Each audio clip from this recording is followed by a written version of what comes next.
behold, tinagap ko 30 second massacre, matay blindfold. Halos sumabog ang shoulder, tiklop ko para folder.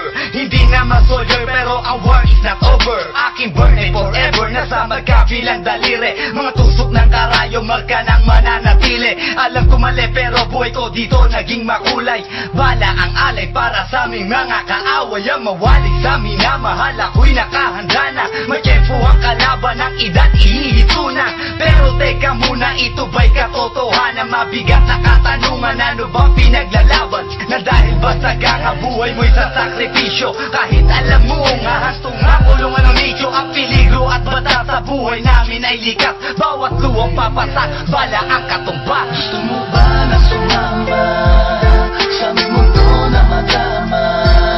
At may halong lungkot at saya at may kababala ang pagtubos sa sala ng iba. Ang kaligtasan sa isa't isa inasa.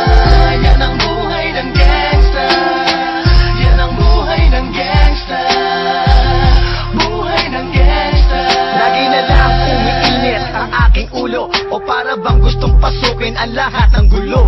Ang pulo lumalabas pag pumutok na ang baril. Ang pagiging sa kalsada, yan ang aking papel. Ako ay laging gigil, kaya't minsan napapasaba sa away ng iba, kaya't heto't napapahama. Pero pag hinahamak, umiiral na ang puot. Kundi suntok may tutumba na lang sa isang putok. Ito na ba ang sagot para masabi lang na G, hindi ko to pinili? Pero bakit nagsisisi ang tulad ko? Paano kung kunin mo na ako? Sino na lang titingin sa mga maiiwan ko? Kaya nagsusumamo, pakinggan aking dalangin. Ang tamang daan ay ituro mo sa akin. Nang aking pamakita pagbukan liwayway. Darating din ang oras, kamay ko nang kumakaway. Gusto mo ba na sumama sa aming mundo